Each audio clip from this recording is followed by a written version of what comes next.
Hello and welcome to this season's debut episode of IDTV, San Francisco City College's premier variety and entertainment show produced by students for students. I'm Adonica Shaw. And I am Erez Shek, and today we have got a special show for you. Well, I mean, they really all are special, but today on IDTV, we're going to take a closer look at breast. Excuse me? Breast cancer awareness, silly, supported by the LGBT community of San Francisco. More on that in just a moment. Hey, Erez, did you know that the studio is here in the heart of the Mission District? Yeah, of course I knew that. We just came here 2 weeks ago for auditions. Right, but I think that you'll get a little different insight after you see Eric Wilson's exclusive report. Then we have our first PSA of the show produced by Greg Tietz.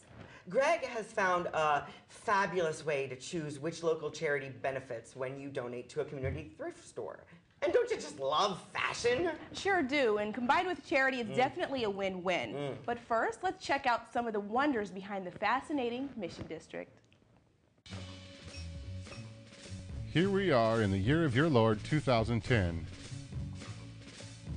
That's 26 years from Orwell's apocalypse and just 2 years from the Mayans. Still no Big Brother, but Jesus coming soon. Here's a brief look back into the history of the Mission District. Not unlike the rest of the country, the Bay Area was once a flourishing habitat for wildlife and a home to native peoples. The Muwekma Ohlone had been living in the area for thousands of years before, in true imperialist fashion, Franciscan missionaries paved the way into the region. In the years after the arrival of the Franciscans, the Ohlone people became the backbone of a slave economy.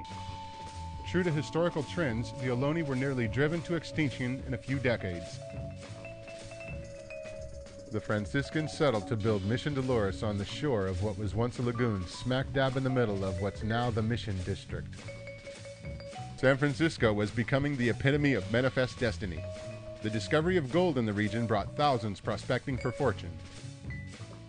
Almost overnight, San Francisco grew to the largest city on the West Coast. The Mission became home to German, Irish, Italian, and Polish immigrants and became an enclave for the blue-collar workforce.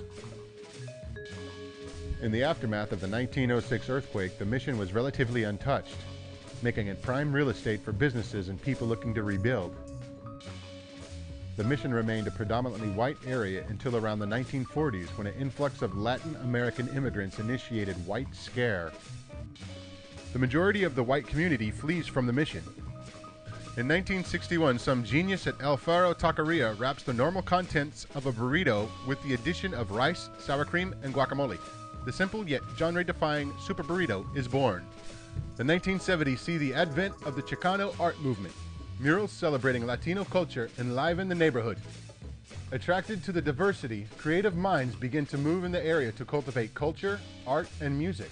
During the late 90s dot-com boom, however, the neighborhood becomes a real estate commodity. As the young, white, and affluent flock to the area, the local flavor begins to lose stake.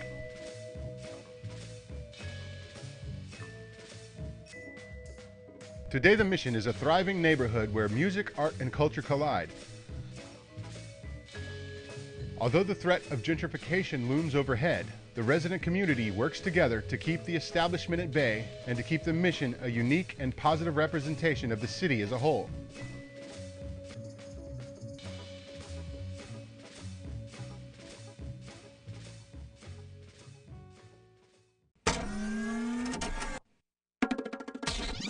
Community Thrift Store started in the 80s, originally to support the AIDS community and people suffering from HIV and AIDS.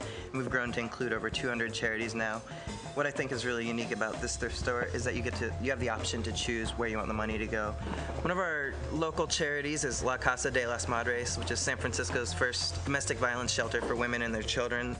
We also work with Adonica Capoeira, which seeks to provide empowerment of youth. If you bring in your CDs or gently used clothing and furniture, it could help fund a dance class at Adonica Capoeira. You can donate items on Sycamore Alley, which is located between 17th and 18th Street. The donation door is open every day from 10 a.m. till 5 p.m. Proceeds from the sales of the items benefits the charity of your choice.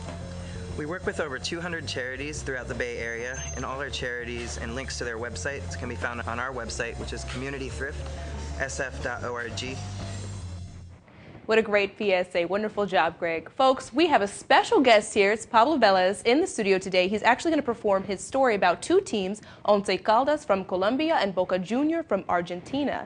But first, let's talk to Pablo himself. Hello, how are you today?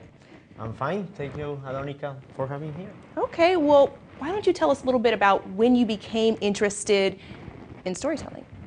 I started as a hobby, and then when I found the possibilities of creativity, imagination, and improvisation that storytelling has, I changed my hobby for a career.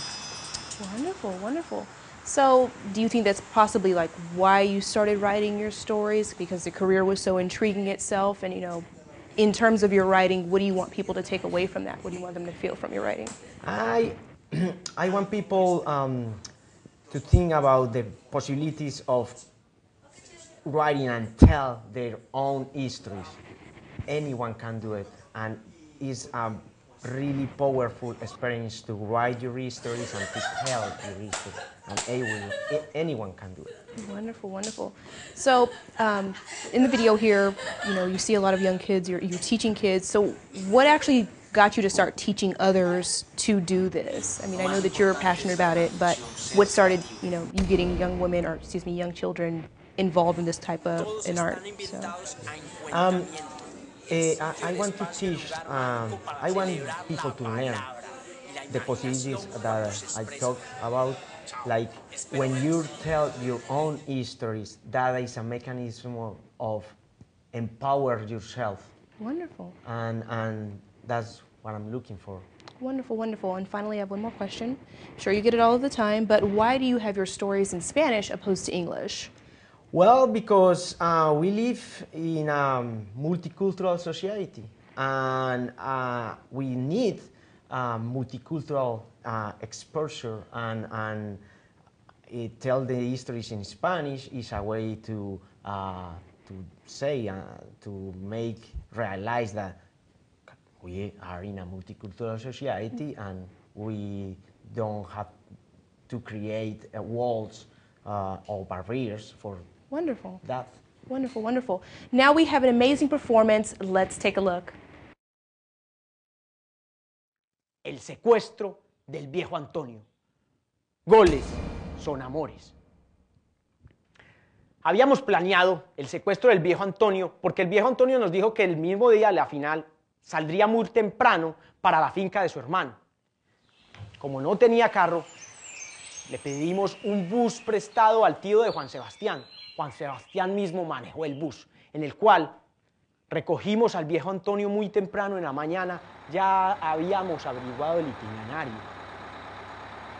El viejo Antonio se montó, le cobramos el pasaje, obviamente. Todos teníamos la cara tapada, los que habíamos hecho visita, para que no nos reconociera. Las banderas debajo de los asientos.